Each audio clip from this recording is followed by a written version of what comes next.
Evening, folks.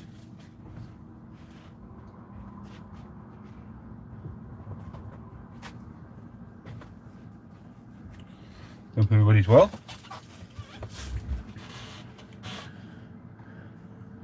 Hey, Patrick, Daniel, Mad Piper, Chillax, Todd, Patrick.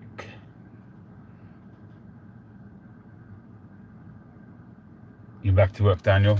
Good to hear. Yeah, that's all you can do is make your parents proud. Can't do much. Nobody can ask more than that of you.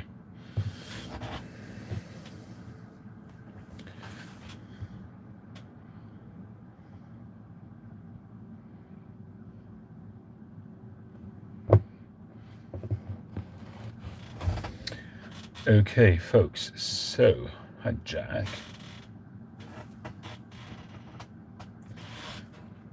I haven't done much in the way of work today. It's a day off. It's a day of rest for me today. But just earlier on, I did a little bit of gluing, some shank gluing, so doing some adornments on a pipe that I'm getting underway. And this is the stem, going to be the stem, another quite a wide stem, so that I can do some shaping on the stem. 2 pipes ago I did a pipe which was a pipe 782, I think it was, and it was very well received. So I'm going to spend some more time again on the stem on this one, see what I can come up with. But this one's also got adornments. That one didn't have adornments, so we'll see. We'll see what the reaction is. On the strength of 782, I did get I got a commission to do another one, so we'll see how that goes as well. We'll be doing that probably next week or the week after.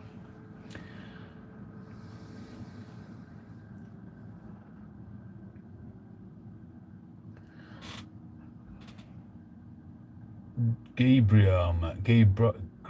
G.A. Brian, man, or is that Gay Brian, man? I'm off today, enjoying an evening smoking. Oh, smoke of some beer. Good. Good for you. Enjoy it. Well, as you might have seen from the thumbnail, hey Nick, how you doing? When I was out on holiday up in the Yorkshire Dales, in the supermarket, I don't get to go to the supermarket that often. That was something which I used to do together with my wife, but I don't really anymore, unless we're away on vacation. Nowadays she does it on her own, so I very rarely get to see supermarket tobaccos.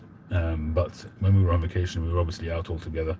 So I asked them what they had, and they had the 3 most well-known British tobaccos probably, which is Clan, St. Bruno, and Condor. So I'd already tried both. I think I've tried both of the others, and I hadn't tried Clan. So GA as in Georgia, Atlanta. Okay, fine. So I bought some Clan. So I said that I would try this. It actually has the date on it as well, 230702. So this was from July 23, a very, very recent batch. Alright, so also to smoke in, I've got a Millville Unique. This is a gorgeous little pipe. I've actually put my own stem on it. I put on a preformed stem. I should really make my own stem for this pipe. It's a lovely little pipe. When I got it, it was almost black. I kind of brought it back. I didn't restain it or anything like that, but I just buffed it and cleaned it, and it revealed a really, really nice grain underneath. Some lovely bird's eye underneath as well.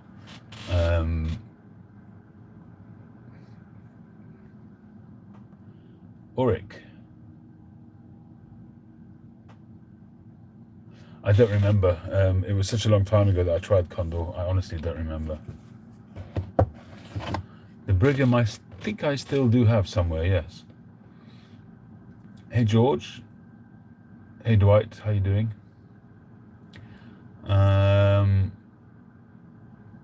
Beowulf and Miss Kathy bragged on you and your work during our live today, and everyone agreed. Thank you very much indeed. That's very generous of you. Thank you. I'm sorry I couldn't join you. It's my Sabbath today on a Saturday, and I don't do any computers or phones or anything. on my Sabbath. So anyway, it says on here, made in London City, made by hand in London City and Millville unique. What's interesting about this pipe is that it has this, what looks like a plateau, but it's so even that it makes me think that it's actually carved. And looking at the shape of it, I think possibly it might have been a plateau and he's evened it out and maybe sort of possibly just made it even by carving part of the plateau. I'm really unsure about it. It's really hard to tell. That's my feeling, but I don't know for sure. I mean, for that to have been an actual plateau that even, should have displayed more straight grain, to be honest. But who knows? It's he no longer makes pipes. This guy, I forget his name now, Millville. I should really remember his name. But he one day decided he had enough, and he literally chucked all of his machines out onto the street, out onto the street, and just closed up shop. Yeah, I guess you'd call it a pot, but the bowl is not a pot. The bowl is a regular, maybe a 19 or a 20 mil.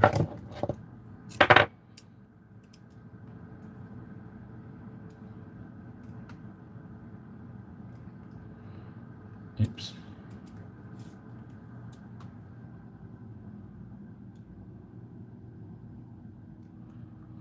It's 18.5 mil. So I've had this for quite some time, this pipe, but it sits on my strap up there, my leather strap, which has got about 14 pipes on it, and every so often, maybe once a year, really not much more than that, I'll smoke something in it. I'll smoke something in it which I'm not too concerned about if it kind of ghosts the pipe a little bit, because I just don't smoke the pipe.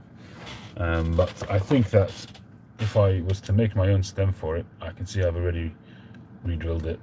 I'm pretty sure I re-drilled it. Not 100% sure, but I must have smoked it since then. I converted it to 9mm as well. This wasn't 9mm, so I took a chance on it, and thankfully it worked out well.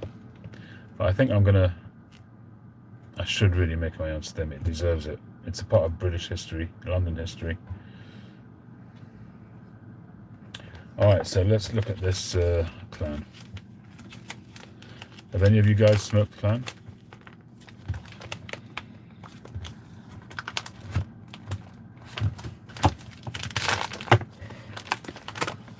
Ah, it's already rubbed.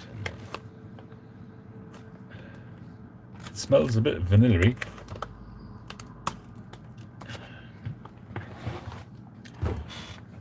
Where's my tobacco tray? Oh, there it is. Couldn't find it earlier. That's because it was tucked all the way behind there.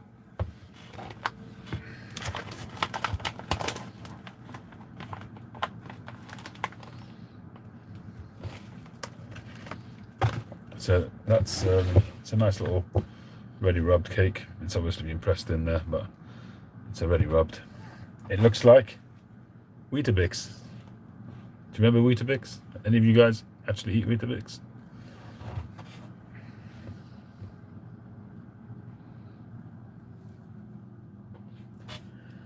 And he smoked it and he said it's disgusting. It's pretty ready to go as well. A lot of people don't care for clan. I'm going to find out why, I think.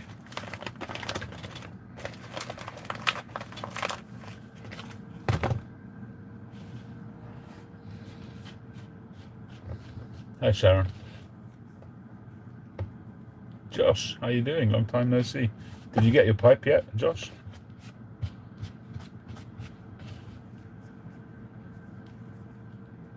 What was it you got? The Northern Briars, which I am jealous about, but I can't be overly jealous seeing as I have one myself.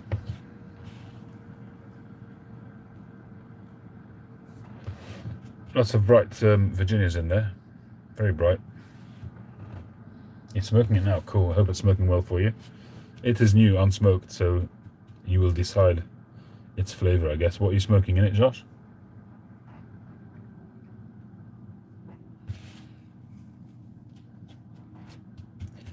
It's a lovely pipe, isn't it? Size-wise, it's a great size. It's bigger than mine. Quebec, yeah. wow, you put 6 bolts through it. Good for you. Hey, George. Good old fibre. Yes, you're right. Plenty of fibre. Marlin flake. Very nice. Very nice. I do have some old marlin flake. I don't think I've opened it yet. It might have, was it you or was it James? It was either you or James who got it for me, actually. Might have been James, actually. I think it was James. He did me a favour and bought me a couple of aged rat raised tins off Pipe Stud's website. It was very kind of James to do that. Alright, let's try this out. I hope it's not going to ghost my pipe. Let me just have a quick look and see what this is all about. Clan. I can smell vanilla, for sure. It smells very, I must be honest, it smells very American, like American aromatic. You know, it's a very common aroma.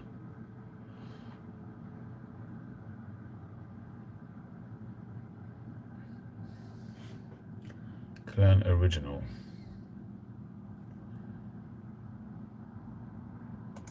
So apparently there's a Clan aromatic, but this smells pretty aromatic.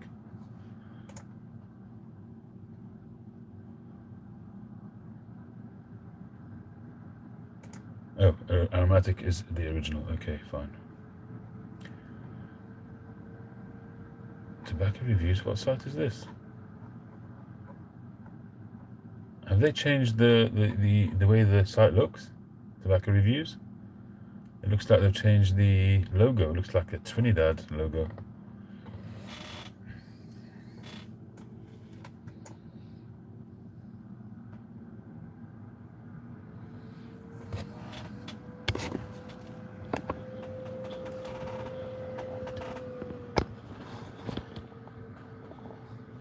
Yeah, look at that. TobaccoReviews.com.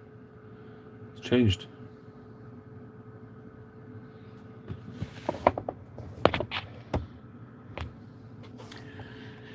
Anywho, a blend of 14 tobaccos, mild, cool, and slow burning with unique aromatic qualities. Recipe has changed substantially after 1998, probably at the same time that manufacture was turned over to STG. Due to EU regulations, this is renamed and sold in those countries as original.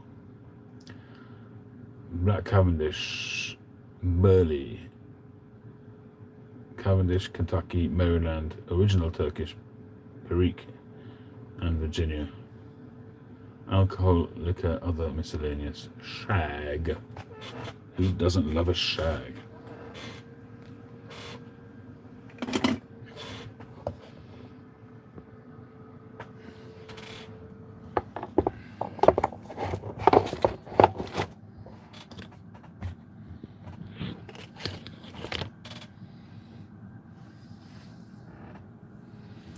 Burley and all, yeah. No, I'm not a Burley man. Does Jimix say something about it?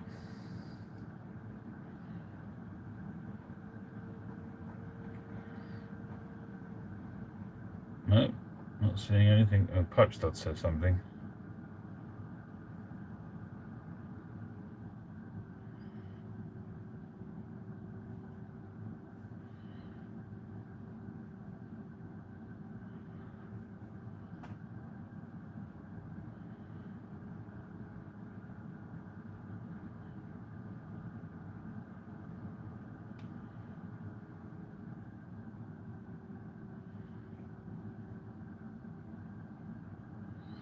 Pipe Stud says it can get steamy, so have an ample supply of pipe cleaners. It can also be puffed into the hot zone if not handled with care. All in all, an okay smoke, but I shall not ever smoke the stuff again. Interesting. You only gave it a 1 star. But there's no... Oh, there's loads and loads of reviews. Okay, I'm not going to go through all of that. Okay.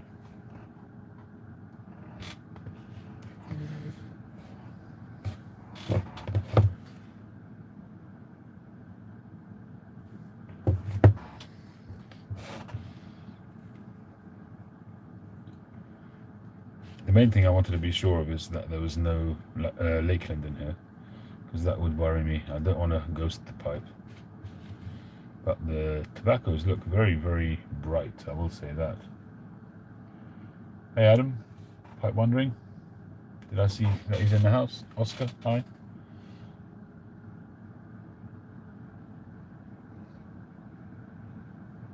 Syed, how you doing?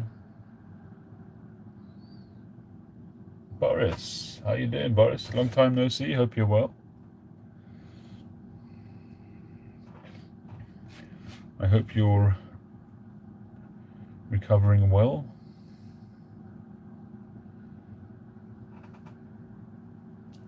Do you know what? I haven't lit a pipe with a match in ages. I think we're going to do that.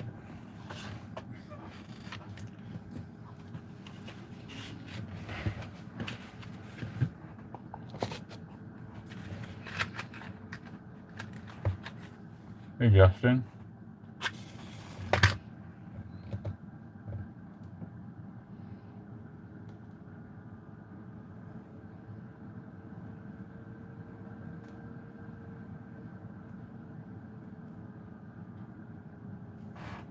Oh, look how it rises up so quickly.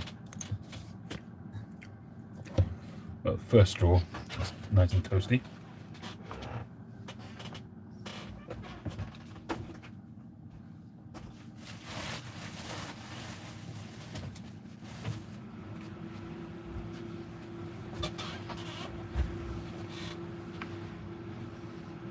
Hey, Stevie.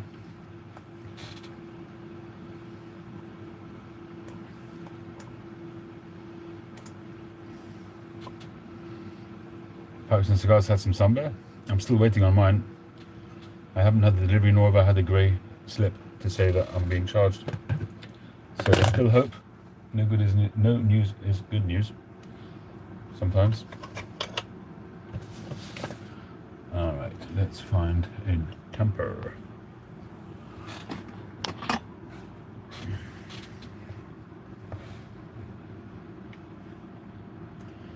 He dances with Aardvarks, Mike.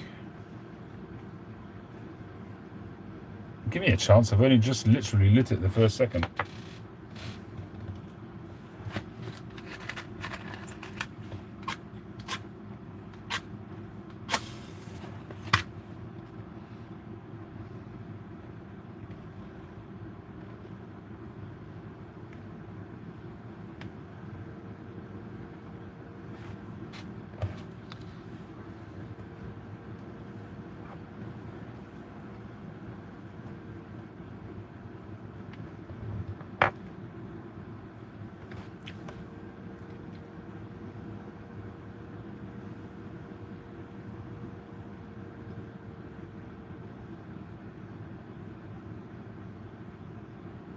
Interesting retrohale.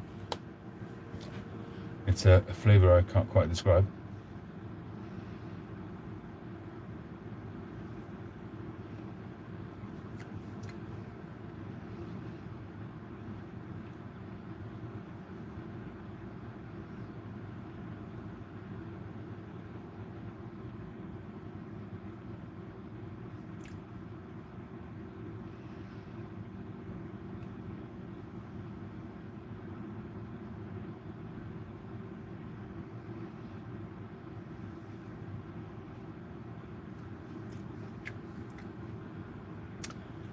I don't know what. I mean, obviously I haven't smoked the whole bowl, but so far it's really inoffensive.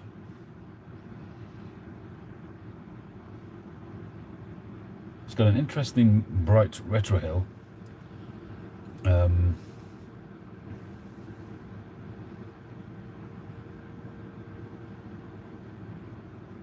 So far it's quite mild.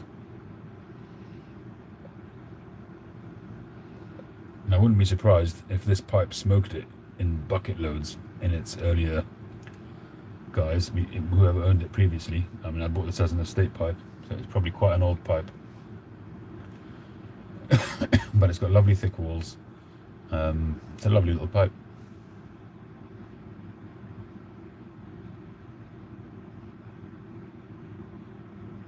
Floral vanilla, yeah, that's a fairly good way of describing it, but so far not Lakelands for me.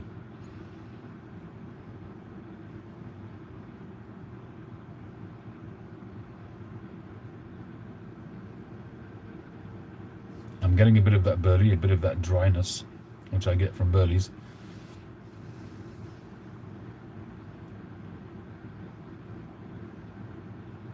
I'll come to that soon, Daniel.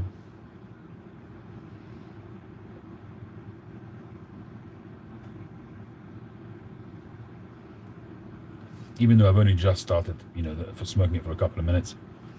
I don't know why it gets such a bad press.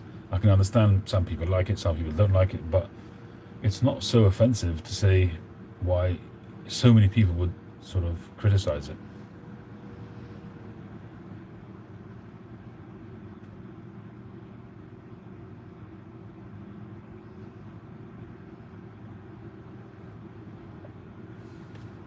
It wouldn't surprise me that it burns hot because you're getting it in a shag. And that's, if that's dry, this one is not too dry, but some people, on some of the comments that I just saw on tobacco reviews, people talk about it being very dry. So I can understand why it burns hot. Take the filter out. Yeah, you're right, Shell. Yeah, but that applies to all tobaccos for me. So it's still a level playing field.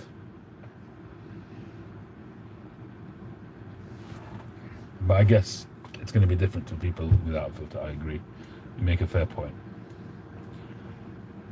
Tylox the Mighty, new piper, welcome aboard.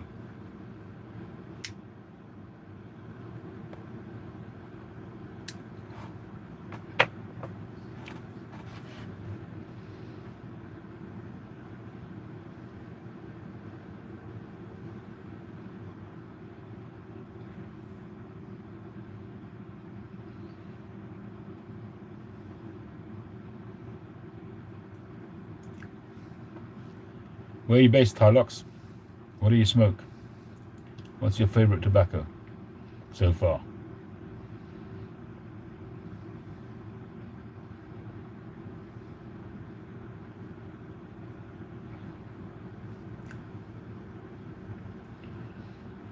Okay, and how did you get on, Tylox? What pipe was it, first of all? Share with the class. South Carolina.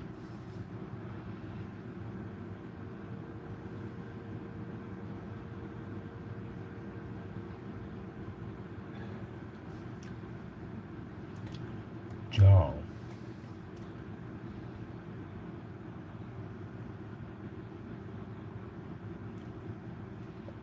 I can sense a little bit of tingle on the tongue. It's not bite as yet.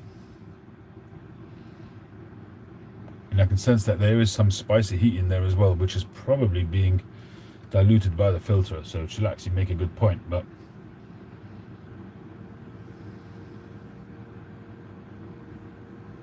yeah, I hear that. G.A. Bryman, I'm starting to get that. I'm starting to get that sort of heat and maybe a bit of dryness.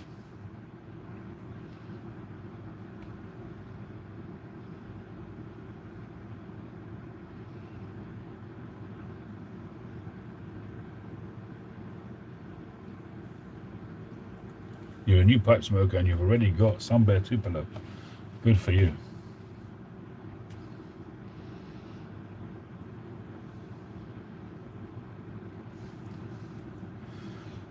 It's not offensive, I will say that. But is it the type of tobacco that I would like to smoke? Okay, I've only just tried it, so to say now already is a bit premature, but it's still, the flavor profile is really not one that I would go for generally. It's very American in terms of its flavors. Maybe not completely. It's not like a goopy. I'm not casting aspersions on American aromatics, but it's what I call American, which is, imagine a very wet cherry blend, like, for instance, Malta Dolce, which is a vanilla blend, but it's soaking wet, and you could put it through your tumble dryer and put it out in the sun and take it to the desert and sit it out for a couple of days, and it will still ring wet. It's a very, very wet blend. So this is not wet, but it reminds me a little bit of that type of aromatic, a little bit of artificialness in there. The flavorings are very, very reminiscent of so many vanilla blends out there. But it has something else, which I can't really describe what that flavor is, but it does have something else. But it's certainly not a heavy aromatic. It's not goopy. It's not. I could see why a lot of people would smoke this, because you're getting flavor, but it's not overpowering.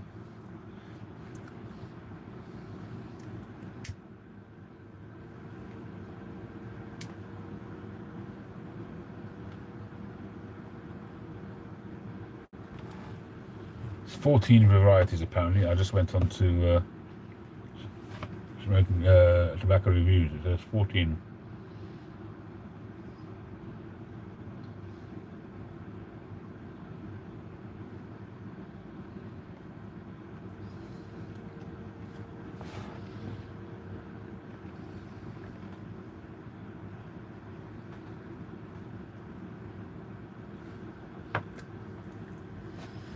It's not so bad that I want to put it down. I will say that.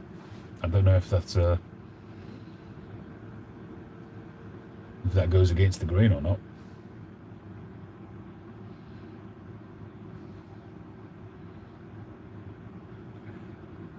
Bitterness? Do you mean bitterness?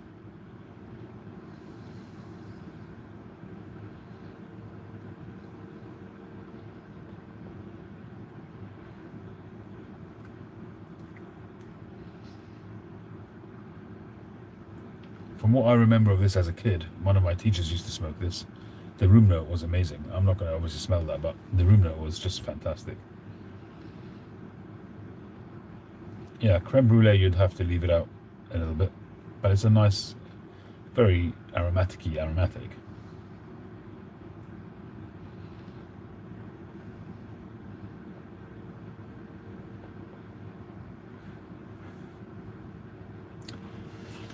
There's no hard and fast rule, Daniel. When I talk about American aromatics, I refer to a certain type of flavor, which is the aromatic flavor mixed in with some a kind of an alcoholic kind of flavor.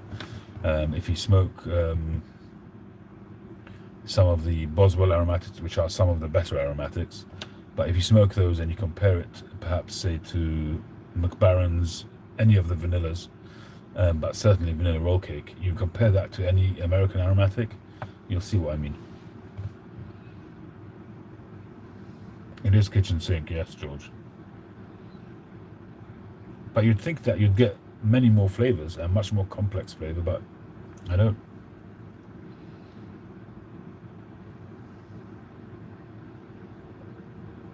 Bittiness. Oh, you mean this? Lots of different types of tobacco? Is that what you mean?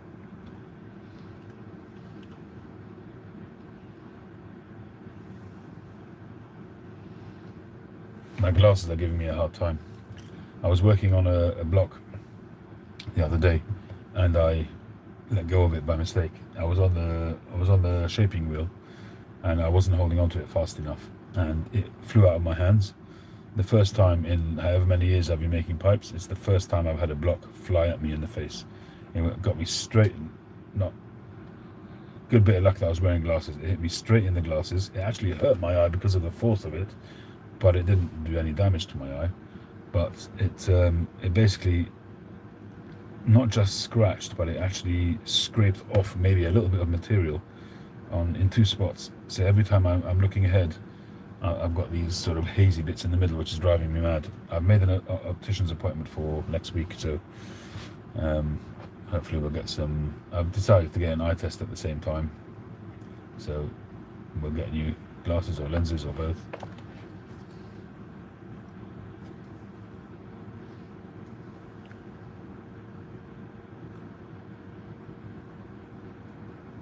How would I look through your selection?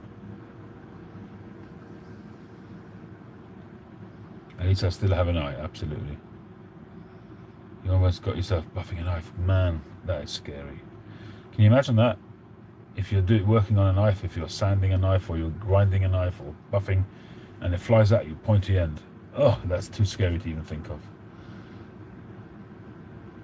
I guess wearing a leather apron is a must when you're working with knives, a thick leather apron.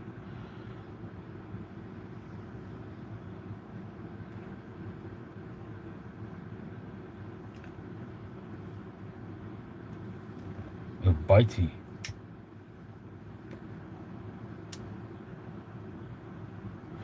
I got you.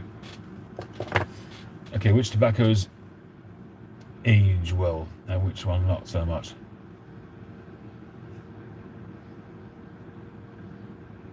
Well, I think it's fairly common knowledge that Virginia's age well. So Virginia's, Periques, Vapors. I don't know if Periques actually get a massive change, but certainly they generally tend to be with other tobaccos, often with Virginia's. Um, but I think Periques also age well. I find that Latakia ages well, although I read an article today which was sort of saying maybe it does, maybe it doesn't.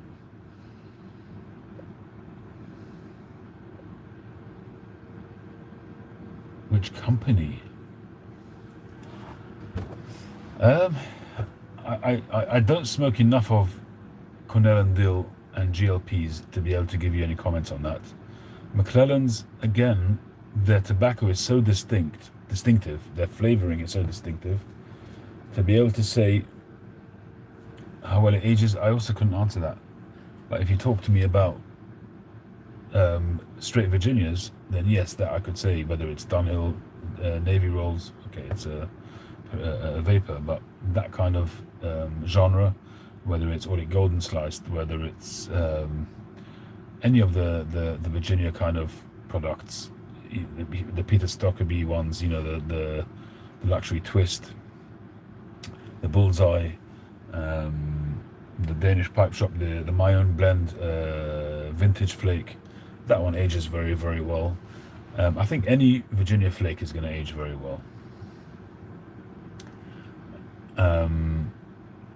But in terms of Latakia, for instance, Latakias most often will be in a mixture, so I find those also age well. Some people, when they talk about aging a tobacco, they will want it to age and get richer and richer and more intense. I prefer the opposite. I prefer it to mellow out and to be smoother and sometimes sweeter. I feel that Latakia smoothed out and mellowed out, for me, it suits my palate. Some people want that sort of heavy campfirey hit. I don't like that. So to give you an idea of the Latakia blends that I like, is Jermaine's Special Latakia Flake. To me, a very refined Latakia blend. Interestingly enough, Boswell's Northwoods is not like that. Boswell's Northwoods is a bit of a mixture kind of tobacco, almost a crossover, and the Latakia in that is a little bit more robust. But because it's blended so well with the other constituent parts of the blend, it doesn't come across that way, and it's quite a sweet blend, and one of my favorite Latakia blends, as many of you will know. 1820 Flake and Penzance, I club them together, although there's slight differences, but I club them together. I actually prefer Special Latakia Flake, even though I like Penzance and I like 1820 Flake, but those are more of a mixture, a more fuller more fuller flavored blend, whereas I find Special Latakia Flake is more of a thinner, if maybe that makes sense, but for me it's a much more refined blend. Special Latakia Flake is a much more refined blend to me. If I had to select my all-time favorite, even though Northwoods would be the blend that I smoke the most often, but if I had to select my one and only Latakia blend, if I could only ever have one more blend in my life, it probably would be, and I've said in the past Northwoods, but I think now I'd probably say Special Latakia Flake. The only downside with Special Latakia Flake is that although it's consistent in its genre and its DNA, but you can get differences from batch to batch because of the way they actually put the tobacco together, because of the processes that they use. You can get some which are really Virginia heavy, and you can get some bits which are very Latakia heavy. So you've got to kind of manage that when you're selecting some tobacco and putting it in a bowl. Because although it's called Special Latakia Flake, you really have to use that term flake very, very loosely. That's my feeling on that. For me, it's definitely Special Latakia Flake. But having said that, there are plenty of blends out there that I like. So McClellan's Balkan Blue is a very nice, also a very refined Latakia blend. It's not too much in your face. It's very smooth and very mellow.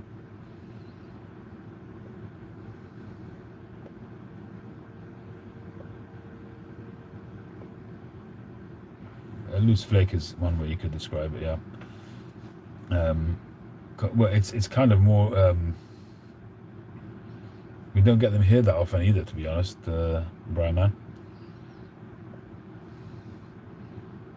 It's really hard to get these days.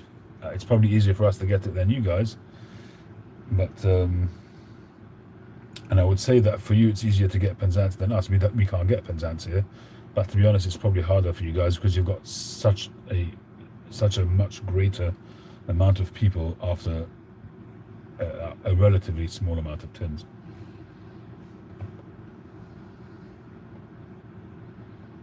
Do I feel that Special Latakia Flake and Nightcap have the same taste? No.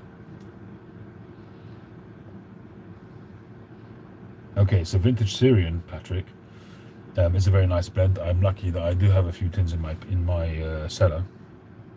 I don't think I've got an open tin. It's been a while since I've smoked it, I have to be honest. Been a good while.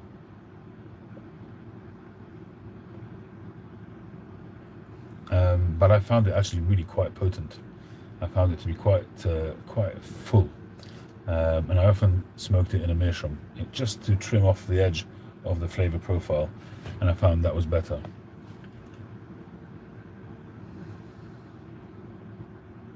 But I just haven't opened a tin of it because I've got enough open tobacco. I don't really feel the need to have another tobacco open. I've got so many open, so many jars. It's ridiculous how many jars I've got of different blends which I've started. I've probably got over 100 jars. I've got a whole box of them outside in the garage, and every so often I go out in the garage, I rifle through the box and I'll just pick one or two to bring in, and slowly, when I originally took them all out of here, I'm slowly bringing them back in, and I'm running out of space. But I'm supposed to be remodeling this room again for the third time now, while my daughter is still off school. So it probably won't be this coming week, but the following week I'm hoping to be able to financially down tools for a week or so and remodel this room. I'm not saying Nightcap is not great, I'm just saying it's not the same as Special Latakia Flake. I have had Nightcap a few times and I have enjoyed it. It has got a particular flavour which I found, which was very interesting. It had like a bready kind of flavour going with it, which I thought was very nice.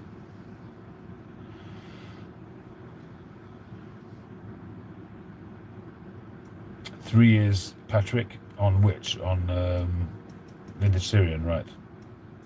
Yeah, so the ones I've got probably will smoke very well because they're a few years old now.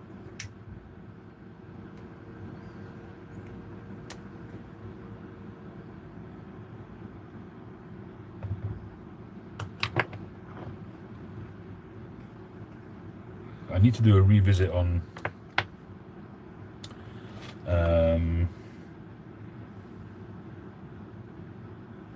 Latakia roll cake, McBaron's Latakia roll cake. Is that still available in the States? That's nice of you, Brian, thank you. I'm okay. I've got enough to be getting on with. But thank you for the offer.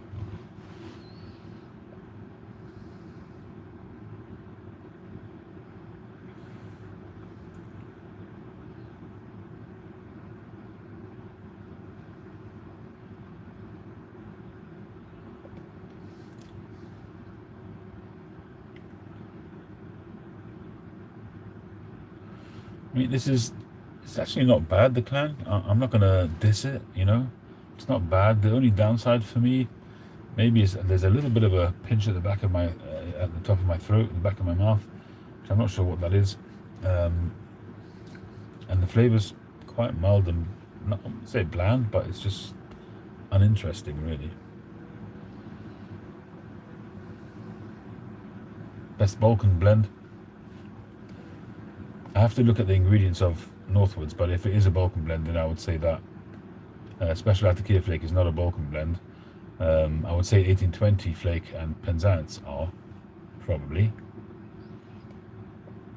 I think they've got Orientals in there.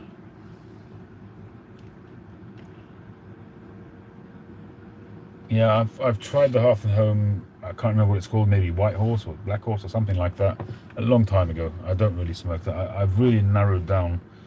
You guys who follow me, you'll know that. You know, 5 years ago, 6 years ago, I was smoking anything and everything. I was on my search. I was on my journey. I'd only just started, you know, and I was searching out tobaccos. But now, hey, Teas, I'm really on a very, very narrow rotation of tobacco. It's really very, very narrow indeed. You know, it's interspersed with the odd trial of a tobacco like this, like we're doing tonight, but it's really OGS, vanilla raw cake, and a little bit of London fog thrown in. And then occasionally it's just something else, you know, Northwoods occasionally, or special Latakia flake occasionally, and more often than not a cigar if I'm not in the mood for a pipe. I'm not sure if I've had Mad Fiddler. Is that one of the, what's his name, blends?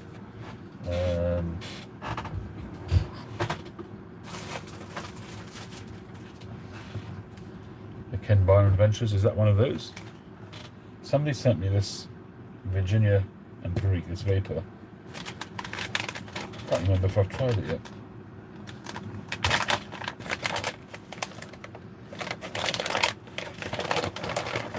It's quite a healthy sample in there. Oh, that does smell really good. That smells very chocolatey. This is Ken Byron Ventures. This is from 2020. Verge Engine Overdrive.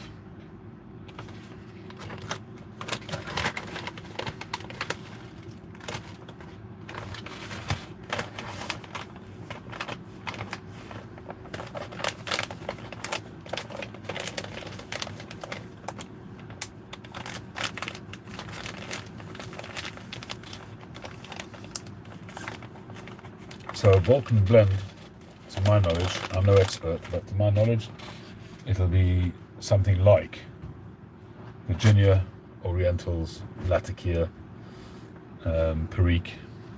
May not always have Perique in it, but probably that kind of thing. But it's going to have, from the Balkan states, it's going to have tobaccos in there from the Balkan states, which is basically Orientals.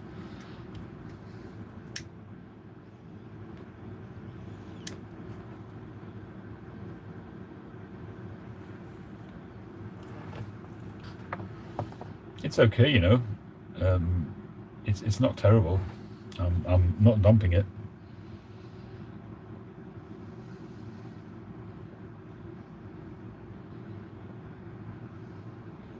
White Nights, yeah. I can't remember what it was like, to be honest.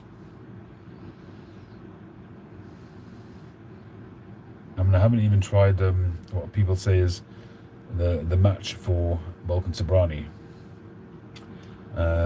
Cecchini, Balkan Cecchini. I don't think I've tried that. May have tried it once.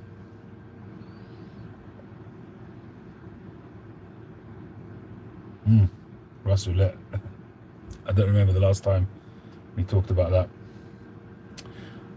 It was that boxer fellow. Do you remember that guy? I think it was John, the bearded Welshman who brought him into the YTPC. He went mad for a few weeks and then disappeared. What was his name, that guy, that boxer chap?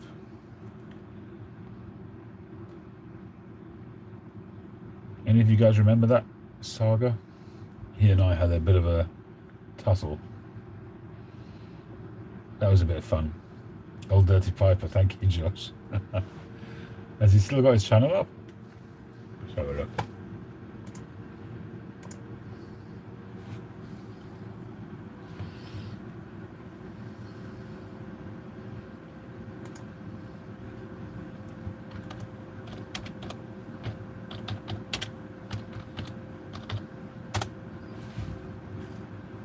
Yeah, channel's still up.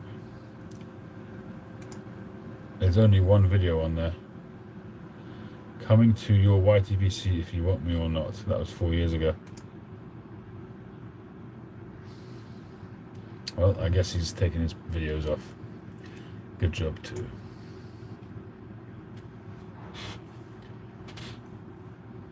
Johnny Hot Body.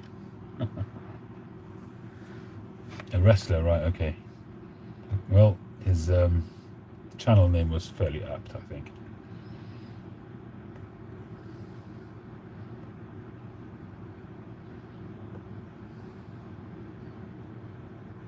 You've smoked the original Balkan Sobrani. You are spoiled.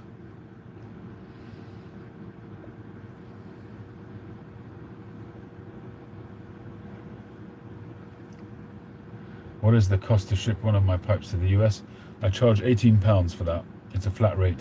It used to be 15, it's now 18. Prices have gone up.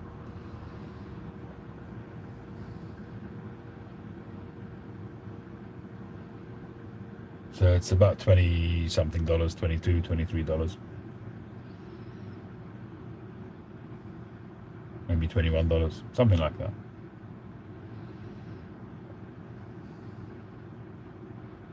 All right, Patrick, we got the idea. You don't need to keep saying Balkan Sobrani. We got it. We got it.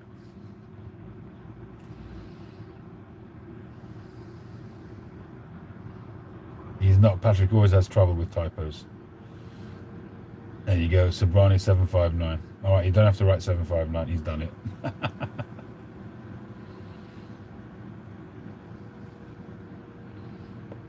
He was a strange chap, wasn't he? He was his own best or his own worst enemy. Didn't really need input from me.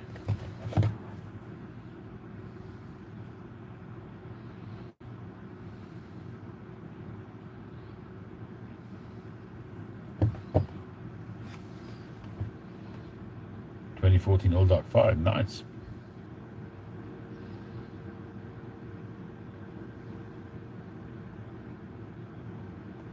So I'm now coming towards the end of the bowl.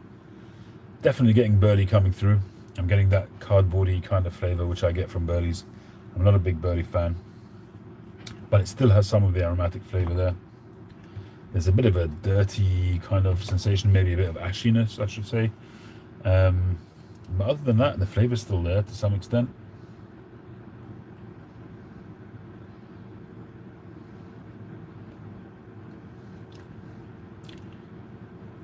It's not something that I would run after, that's for sure.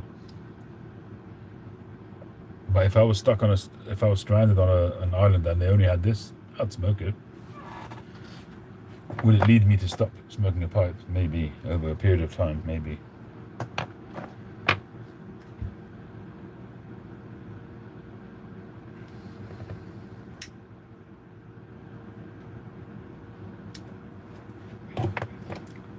Well, I could be accused of having manicured hands before I started making pipes. Although my hands weren't manicured, I just cut my nails regularly. But only be old dirty piper.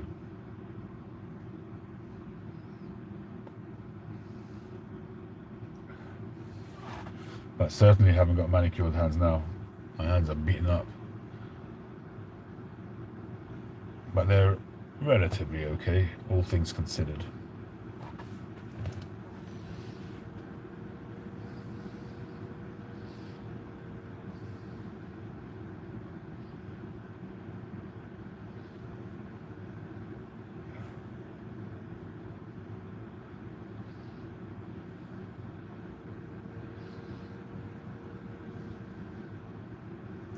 It is a codger blend here in the UK for sure.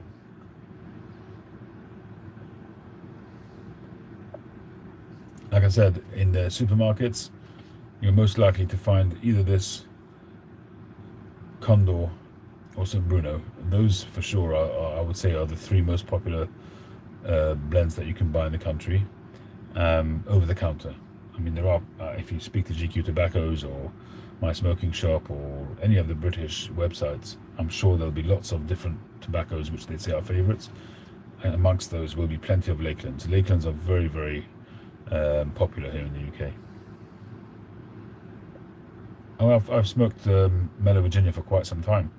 I smoked Special Virginia for quite some time. I have an open pouch somewhere, but it was a favourite tobacco of mine for a while.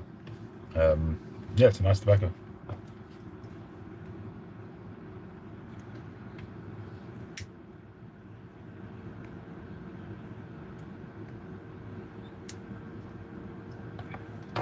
What I've taken from this bowl of Clan, more than anything else, is that I need to smoke this pipe more.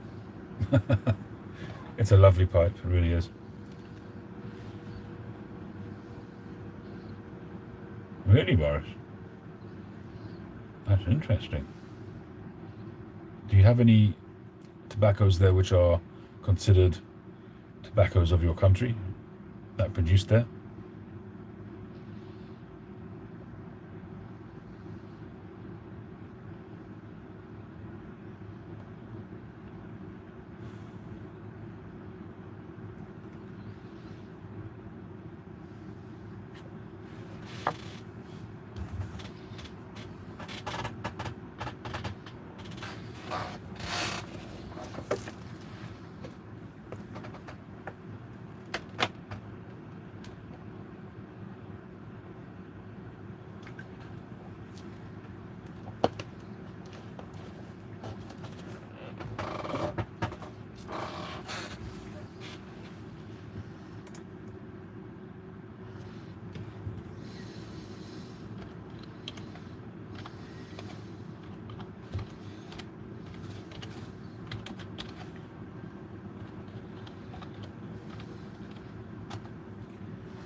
Where are you? I forget. Are you in Finland?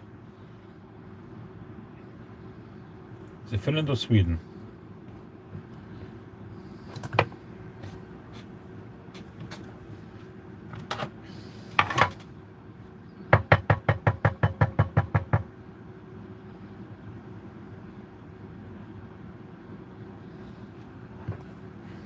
Finland, yeah. So what would you say is the number one? So you're saying a Clan is the number one in Finland?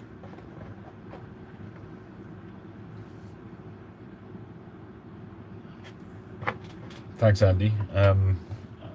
How old would you say that is?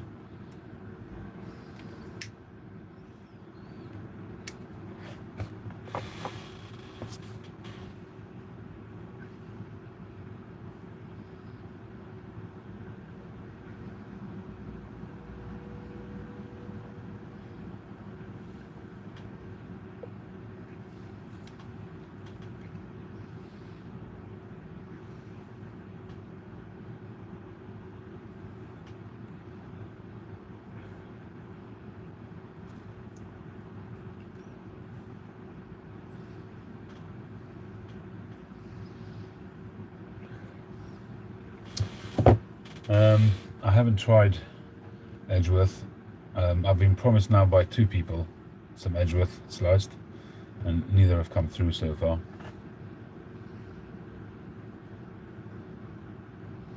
Condor long cut and some Bruno flake are available here in the UK, yes.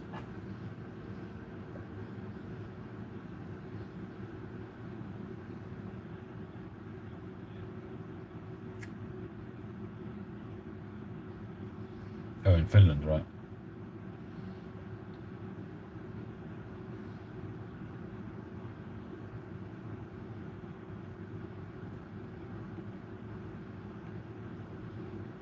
Well, I've just tipped out the ash and purged it a little bit, and it's actually improved. Getting a little bit of a licorice flavour at the end. That's probably just the dottle mixing in with the tobacco and stuff.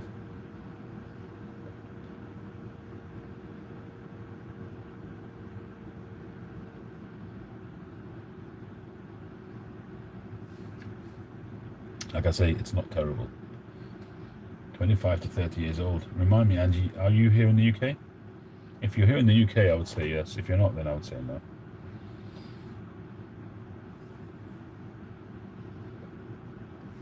I don't get on with LJ Perettis. They're too burly, they're too heavy and burlies for me.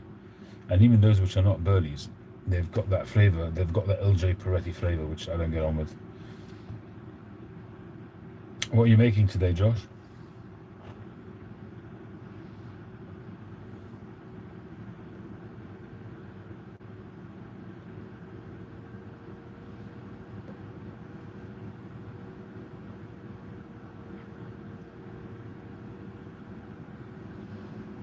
Cheers, Andy.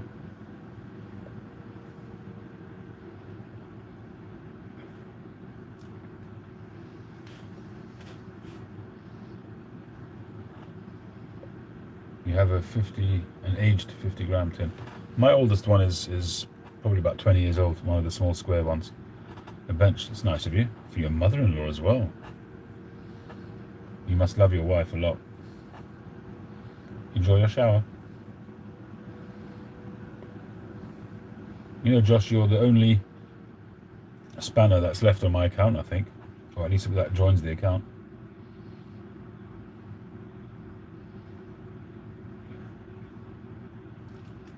What, this lighter?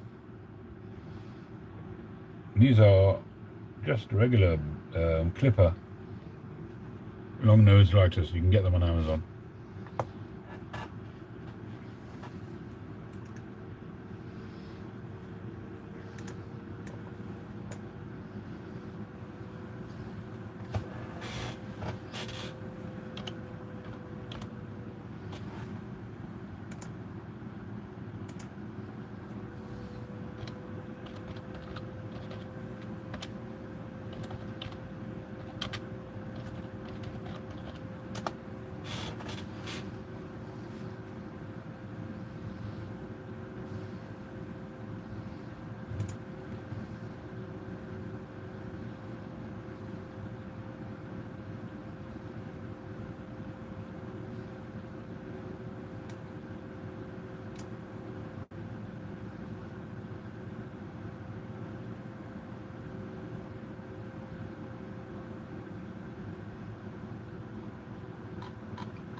There you go. It might be the UK version, but at least it's on the UK Amazon site, but at least it'll tell you what it is, and you can search it on your American Amazon.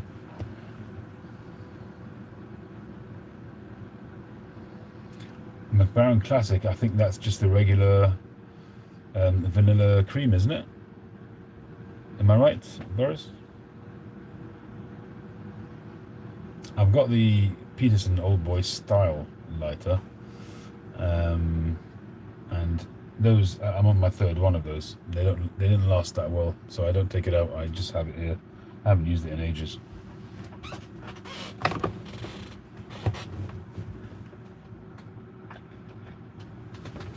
It sits on top of my pipe rack. That's the Peterson one. It's Old Boy Style. Works just fine.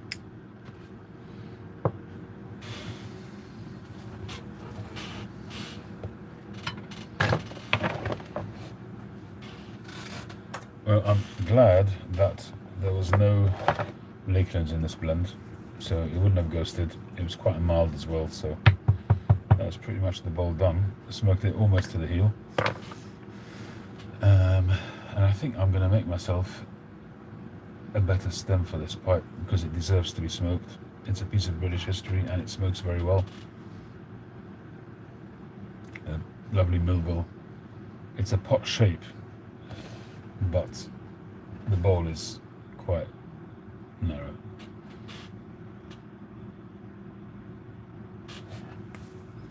Yeah, absolutely. It's very hard to repurpose a pallet, and the wood is also really not the best quality to start with.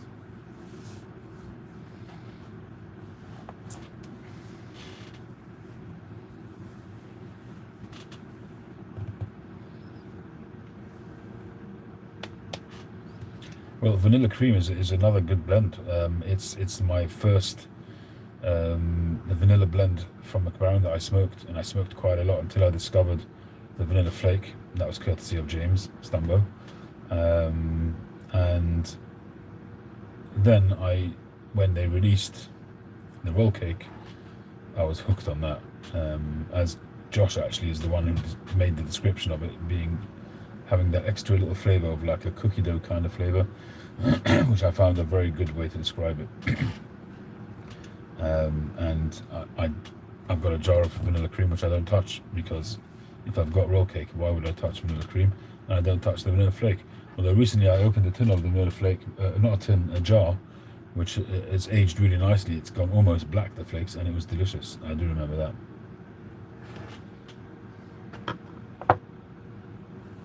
See ya, Josh. Talking of cigars, I actually started this cigar yesterday. I actually started doing a video on it as well because I hadn't smoked one of these in years, literally. This is a cigar, this is a Monte Cristo number 2. And this is actually a batch of cigars which I'm actually re-humidifying for a friend of my son. And he said I could have one of them. And they're all re-humidified and absolutely fine. But I struggled to keep it alight. There was definitely some kind of vacuum in there or something. But I will try to finish it and I will abandon the video, I think. Because in any event, it wasn't going to be a good example of the cigar. Yeah, my mouth is a bit dry, to be honest. And there's still a little bit of a pinch at the back of my mouth. But it wasn't bad. It wasn't. It didn't progress. It didn't get worse. And lots of tobaccos give you a little bit of a chilly heat. You know, it was that kind of thing, similar to that anyway.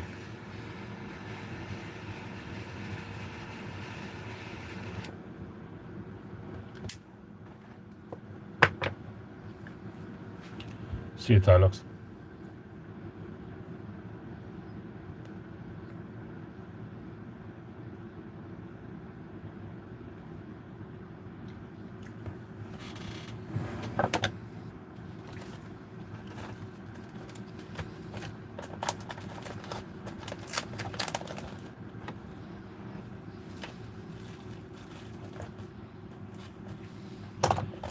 I should really jar this up somewhere. I think what I need to do is get these Mylar bags. I think they're called. Is that what they're called, Mylar? These silver bags. Can't keep buying up jars. I mean, I bought a batch recently, but that's a bit ridiculous.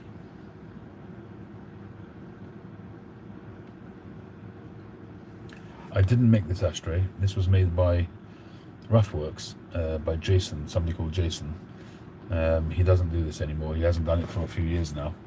I've had a lot of inquiries about this, and I even went ahead and bought some of these copper shavings and some what do you call it, to pour, to do this a similar kind of thing. But I have yet to work out how he's done this. How do you put this stuff in there in a round shape? I don't know how he's done that.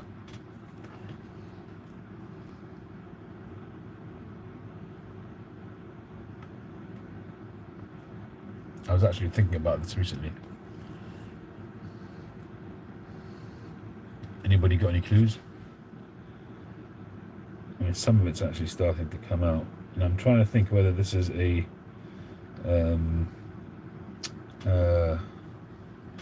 what do you call the plastic that you pour?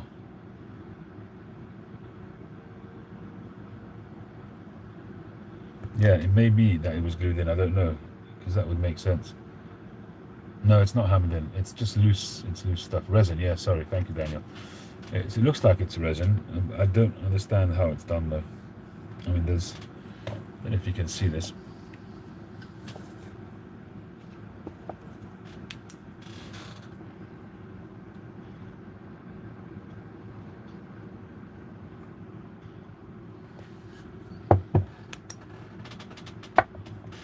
It's two types of wood. It's two different types of wood, and you got this thing in there. You pour it when everything is square and turn it round. Yeah, but that means he would have had to have put in so much of this stuff that would have gone to waste. I mean, that being round would have been... But even then, how would he have kept it in, even when it was square? Oh, you mean whilst it was square, he'll have it upright like that and boxed in, poured, then remove whatever was holding in? I'm with you. Okay, I got you. But that would have been a lot of wastage though.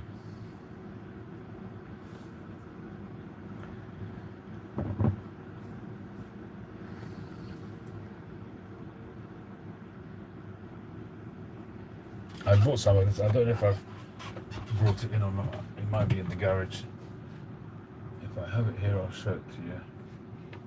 Because I bought some resin as well, which I've never used to date.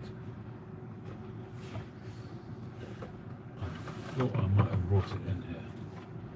Maybe not.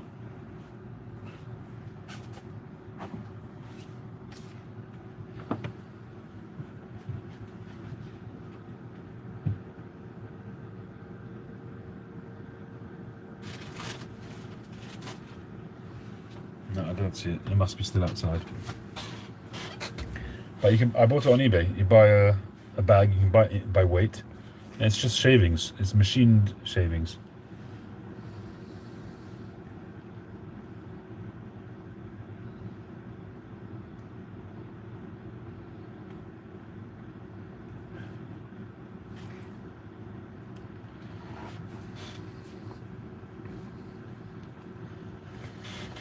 All right. Well, I think I'm gonna call it a night. I'm pretty much done. If anybody wants to ask me anything, or if there's any other topics that you want to talk about, incidentally, I did a short video just before.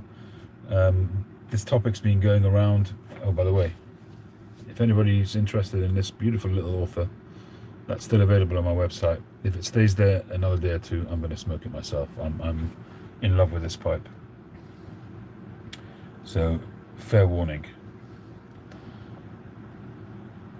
It's a very, very clenchable pipe, very well balanced. So yeah, if that doesn't go, I think I'm going to end up smoking it.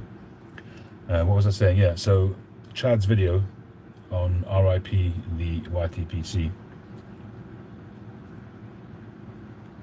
I'd originally misunderstood his video, hence I made my video based on my misunderstanding. I then got a message from Flat Cut Piper, from Raphael, and he told me to watch his video, which I did, which kind of explained it better for me. And then Chad uploaded another video really clarifying what he was saying, and I totally missed it. I totally got the wrong message. I was obviously being very thick. That's very nice of you, Brian, man. Thank you. I don't have your contact info, but it's a very generous offer. If you want to drop me a line, lcsbryce@gmail.com, then maybe we could do something in the future. Who knows? So watch Chad's video. Anyway, it gives very clear, and basically he's saying that essentially we're all contravening the rules, YouTube's rules, when we promote tobacco, or we talk about tobacco, or we talk about tobacco which is available on this website or that website. We're breaking the rules every single time.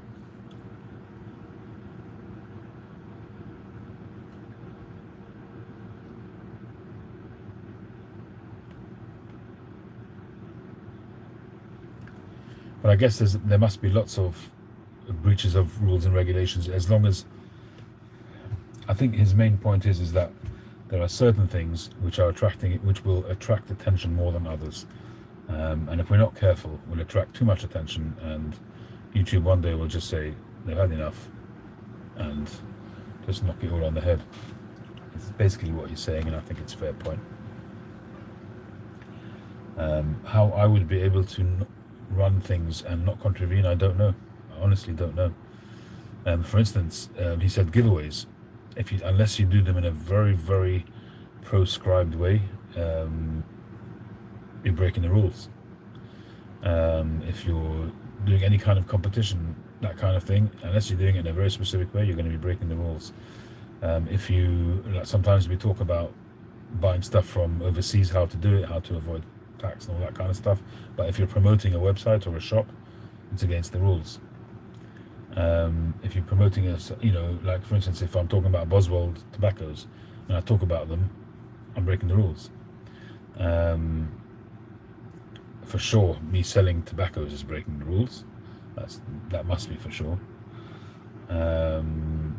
Selling pipes, I assume, would be the same. Although pipes are not a controlled substance, I guess it's the tobacco.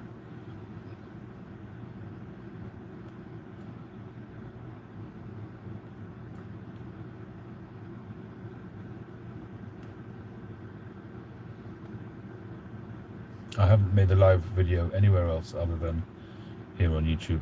I think I have registered on one of the platforms. I'm not sure if it was Rumble or there was a time about a year or two ago when everybody thought that YouTube was going to end and everybody went and registered. I think, was it Rumble?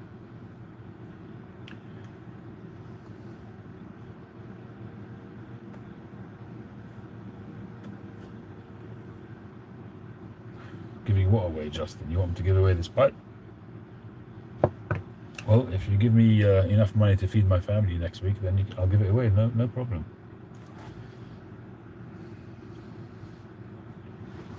That's my living there, my friend.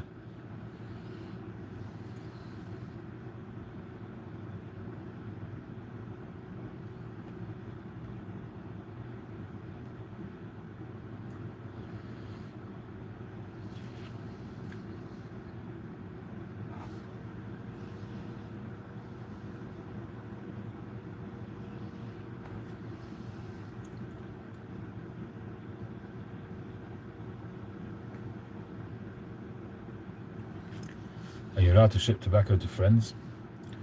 Technically, you have to declare it. Once you declare it, then you're going to get whacked with taxes and customs and whatnot. Although I find that in America, your customs people seem to be a lot less rigid. You know, stuff gets through without a problem, really. Here in the UK, they're on top of it. Everything gets stopped, and nowadays that route that was working for a while through through smokingpipes.com, that seems to have finished now. Everybody's getting hit. I'm still waiting for my order of Tupelo to come through.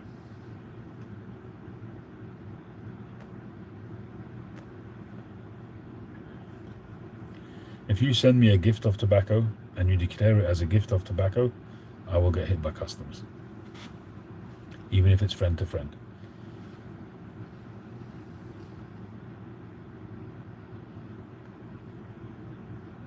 You're allowed to send tobacco, you're allowed to send cigars here in the UK up to a certain amount. So obviously not, to a commercial level, but you still have to pay the customs and excise. Because the taxes here on tobacco are much higher than not anywhere else, but nearly all other countries in the world. Australia is probably higher, Canada is probably around the same, also very high, but you bring tobacco. If I order stuff in from Germany, I'm going to have to pay. Sunshine sucks. No cigars about infinity migrants.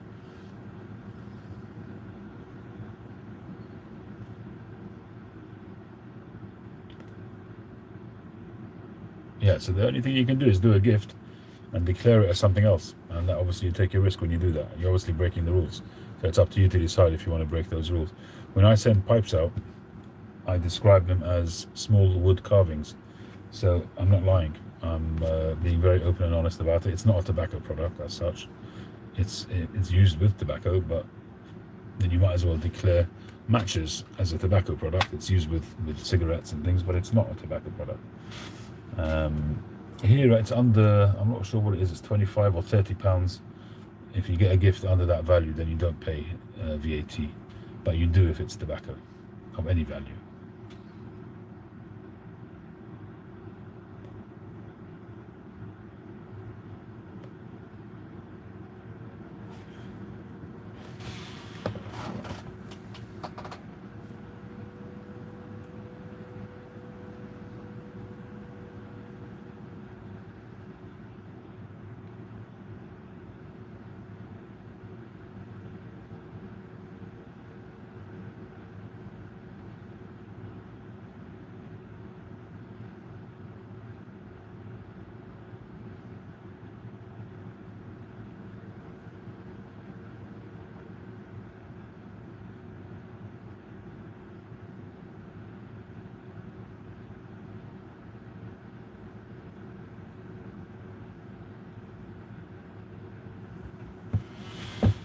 Shane O'Connor, forgive my ignorance. I don't know that name.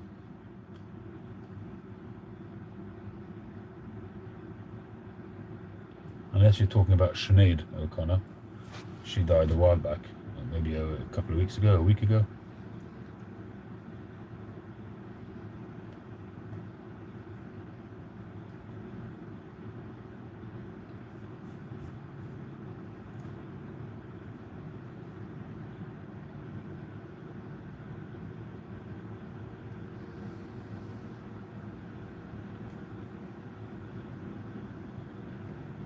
Sinead O'Connor, right. Yeah, she did die. She was ill. Oh, excellent. Somebody's bought 783. I can't even have it then. Well, it's bittersweet. What can I say? It just sold now. Let's see who bought it.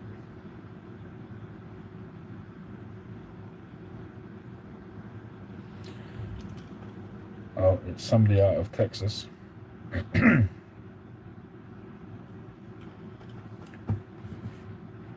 That was you. Awesome. Thank you very much. That's very, very nice of you. Thank you. I appreciate that.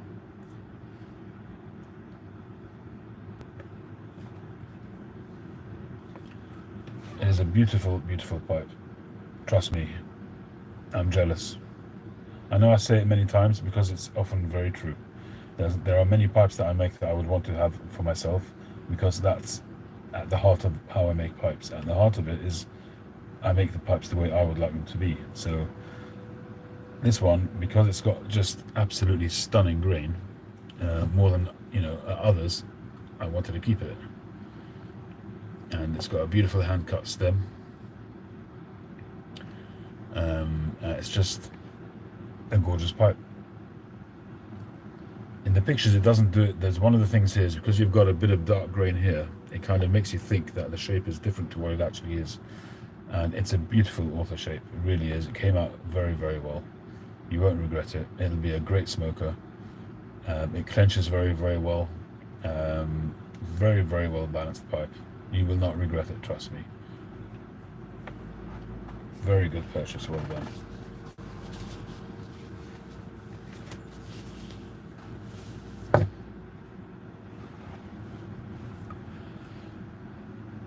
Well, every pipe that I make, unless it's a commission, every pipe that I make with myself in mind. There are differences, maybe the shapes, if I make a straight pipe, my preference is a bent pipe, but I'll still make it with my preferences in mind with how I would like to see a pipe made. There's no doubt about that. Every single pipe.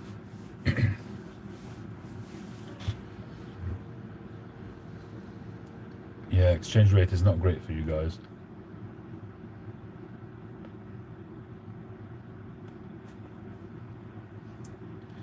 But you're getting a lot of pipe for your money. You're getting a fair bit of silver there as well, and some limited edition ebonite stem. You're getting a lot for your money. Although I appreciate that it's a lot of money to spend. It would be a lot of money for me to spend. I do appreciate that, but you're getting a lot of money for a lot of pipe for your money. Beautiful, beautiful grain. That kind of sort of quality briar with the silver, with the ebonite, made by, I don't know, say Castello, you'll be paying $1,000 for it. That's I mean, I'm obviously biased, but that's my opinion.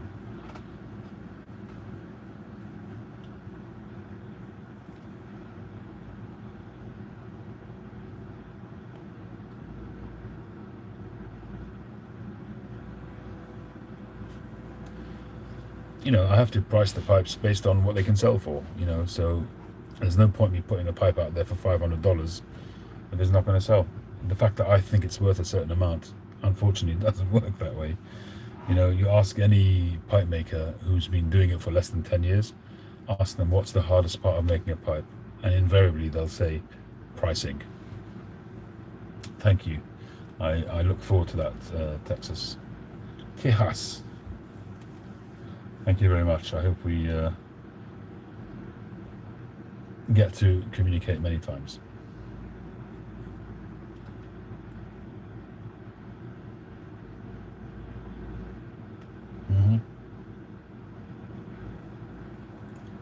I look forward to that, Justin.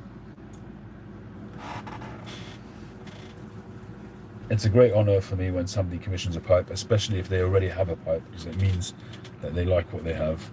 When I get return customers, it's a very heartwarming experience. I've got some customers who have over 20 of my pipes, and that's a very, very nice feeling that people trust you that much, and they've obviously enjoyed what they've had, so to that much that they want to order more. And Josh Pipe Grump, he must have somewhere in the order of 20 odd pipes. Patrick's got 5. There's a guy out in Singapore who must have somewhere between 15 and 20 of my pipes. There's a few people who have got multiple of my pipes, and it's always very heartwarming.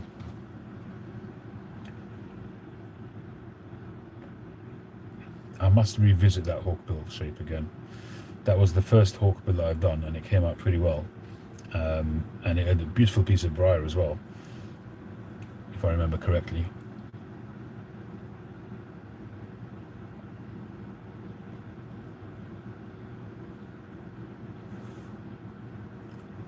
A hawkbill, to make a hawkbill with 9mm is very hard. So it's never going to be it depends on whose hawkbill you talk about. I mean, there are some hawkbills which don't even look like hawkbills out there. But a hawkbill, say, made by Bob Keys, if you check him out, Dr. Bob, his hawkbills are what, to me, are a proper hawkbill pipe. You cannot do that with 9mm. It's just not possible. Yeah, I agree with you, Justin. That would be awesome to be able to send pictures. But you just can't do it with 9mm. So that's a challenge, which is it's not physically possible, because 9mm needs to have the depth for the filter. Or you could maybe drill the stem so most of the filter goes in the stem, but then your stem's going to be longer and fatter. And the whole thing with the hawkbill is it's quite a short stem. So you cannot do a traditional hawkbill, a proper traditional hawkbill with 9mm. You can only do as close as possible, and that's what I did with Patrick's. But I would like to revisit that.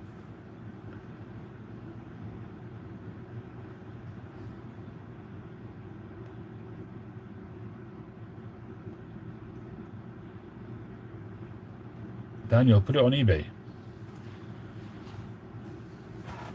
Put it on eBay. You should get enough from that to be able to get another 320, no problem. You've been sitting on that for a while now. Stick it on eBay. What can you lose?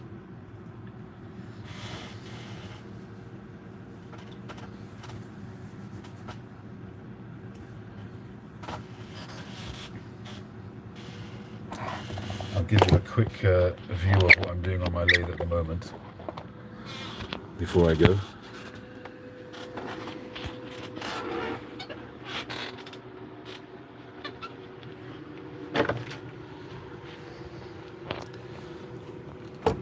So I think this is probably the most adornments that I've done on one pipe. I've got there 4 things here. I've got black, white, black, and then briar. And on that,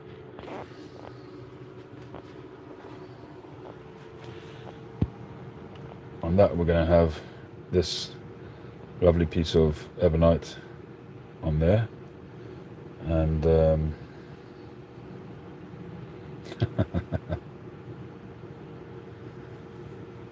so hopefully that will be nice. It's going to have a slight bend to it, and I haven't shaped, you can see I haven't drawn the outline on this pipe yet, which normally I do, and then I do a rough cut on the bandsaw. But cheers, Justin, thank you. But with this pipe, I'm very strongly considering doing a panelled pipe, and I decided to do this completely by hand, so I haven't shaped that at all.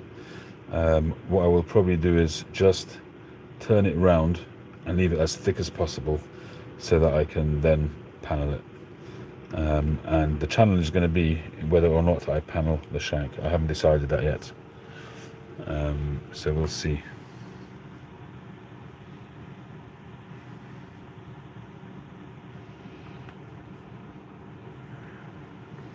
So we'll see.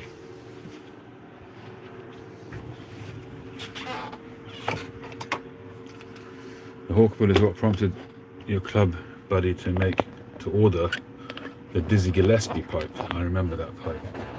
That pipe, I have to tell you, I had to do it twice. The first time I did it, it just didn't come out right. I had problems. I had to avoid flaws in the pipe. It just didn't come out right. The shaping was off. It just didn't work. But the second version was just stunning. I thought it was stunning, and the customer, I think, was very happy with it. Do you see the guy with the pipe, Patrick? What does he talk? What does he say about the pipe? Yeah, cigar's gone out.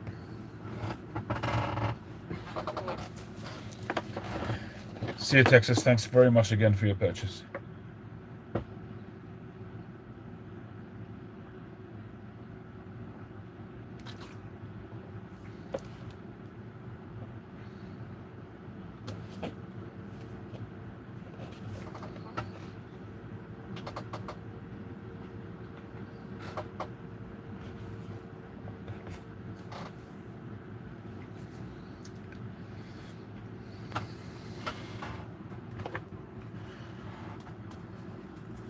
I don't do panelled pipes that often, but doing a good panelled pipe is challenging. You've seen the pipe in the flesh, have you? Besides for the panelling, I actually like the texture on the base of the pipe. It's a very fine, almost like a leathery finish.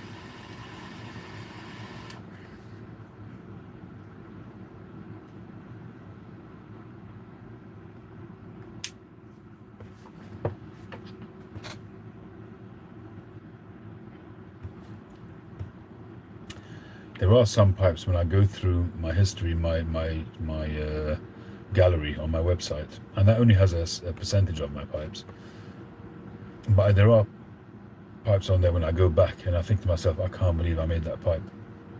Some of them are really challenging. They come off well once and you kind of don't want to do them again because they're quite challenging. But like, for instance, pipe 782, which somebody has just commissioned another one, he wants it to be identical. And I said to him, I can't promise you it's going to be identical because that's a free-form pipe, although it's a billiard or apple, whatever you want to call it. And the shaping on the stem it's kind of freehand, you know. So I can make a similar pipe, but I can't guarantee that it's going to be absolutely identical. So we shall see what happens.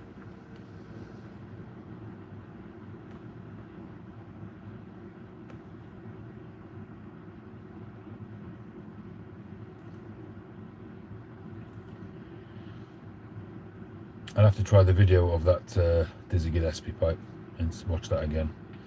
That was a really special pipe, that was. And also it meant so much to the buyer, obviously, because obviously he's a Dizzy Gillespie fan, but the picture that he sent me was so little to go on. It was a picture taken at a distance, and I had to kind of envision what that, based on the angles that you could see, I had to kind of envision what the pipe looked like. Customer was very happy, so hopefully we got it right. Hey Jeremy. Hey Lee, how you doing?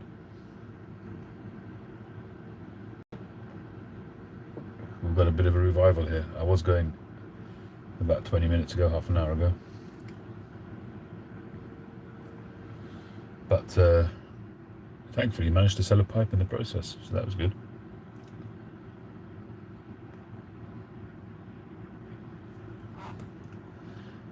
Maybe I should take out another pipe and see if that sells.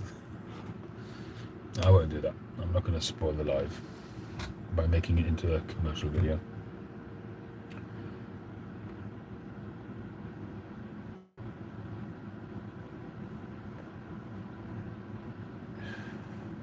There is another 4-star pipe on there, which is available, which I'm astonished it hasn't gone. I think, interestingly enough, that I think that when you get a pipe which is very small, people think they're not getting value for money, which is a mistake, really. You want to show it?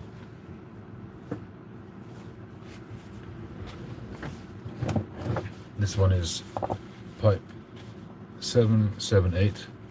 It's a 4-star, and it's actually a super grain. It's a grading which I very rarely use. Let me move things around a little bit so I can show it to you properly.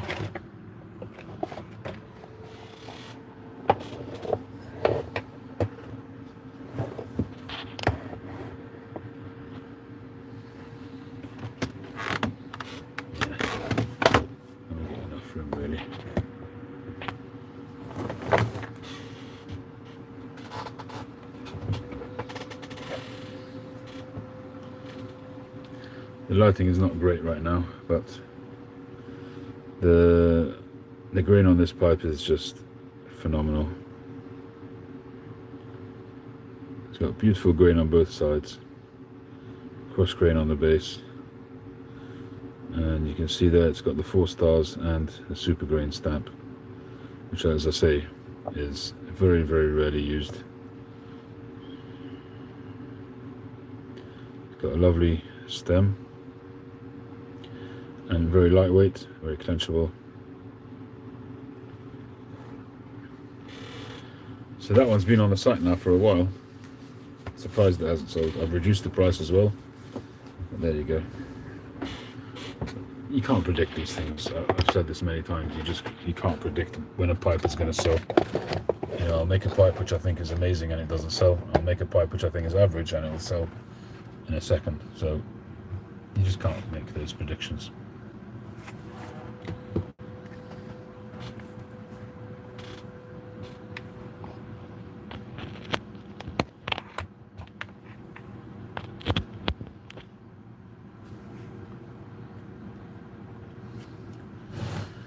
Yeah, that stem looks great. It's a lovely contrast with the rest of the pipe. It's a nice looking pipe and very lightweight as well. Ah, hi Justin.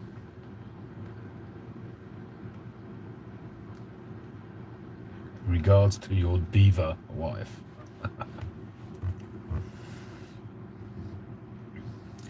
Would I attempt to make another dizzy pipe? I don't see why not. Not an easy pipe to make, that I can say, but I don't see why not.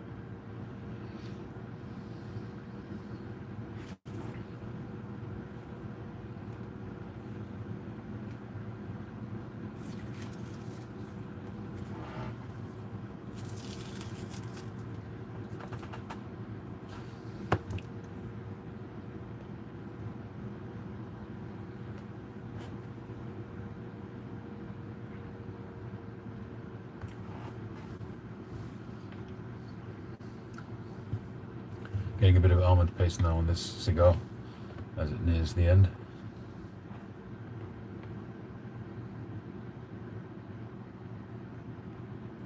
Mum was a hippie.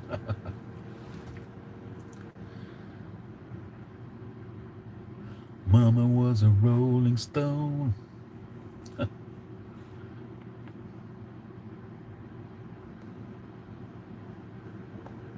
Wherever she lay her hat was her home. Do you still have pipe 779? I love the stem on it. Which one is 779?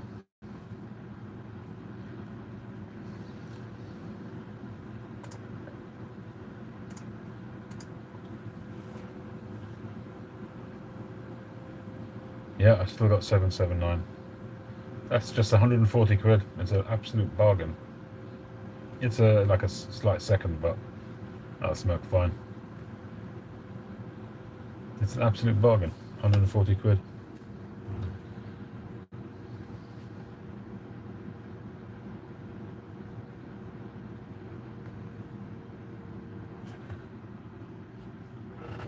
It's in here somewhere.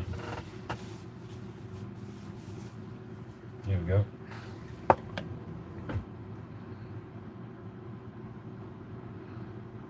And it's not even really a second. The reason why I call it a second is because I'm just not happy with the shaping. That's all. But other than that, it's a lovely pipe. It's got beautiful grain. It's got fantastic grain.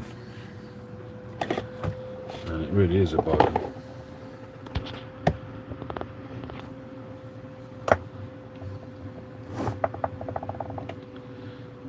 Lovely grain.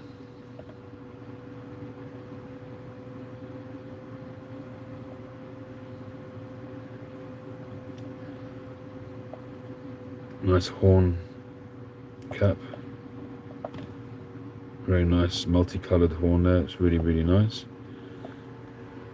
If you have a look on the sides, you can see that one side is rounder than the other. This one is straight and that's rounder. And I just couldn't be really bothered going back and reshaping it, so I've just rated it as a 1 star. and that's why it is £140. It's, to me, it's going to smoke like any other pipe, and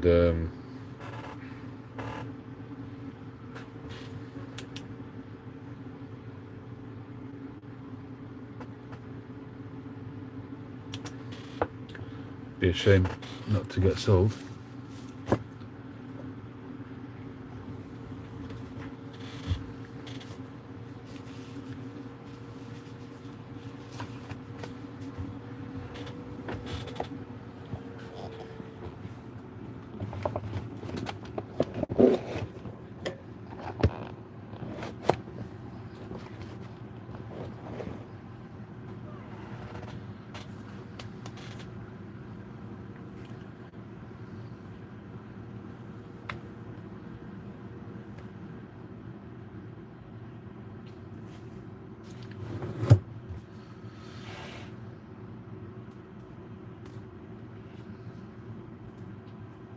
Okay, folks, I think the time has arrived. I'm going to bid you all good night.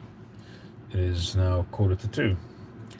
So, thank you very, very much for joining me. Thank you, Smoking Syed. Thank you, Patrick. Thank you, Mad Piper. Thank you, Diva and Justin. Thank you, Sunshine Sucks. Thank you, Lee Wilson. Thank you, Chillax, Mad Piper, Jeremy Liz, Josh, Pipe Grump, Justin Fraser, we said that. Who else have we got? KR4M, Daniel Leslie, Texas, if you're still there, thanks again. And everybody else, thank you very much for a wonderful conversation. Thoroughly enjoyed it. I wish you all a wonderful week. I will catch you on the very next one.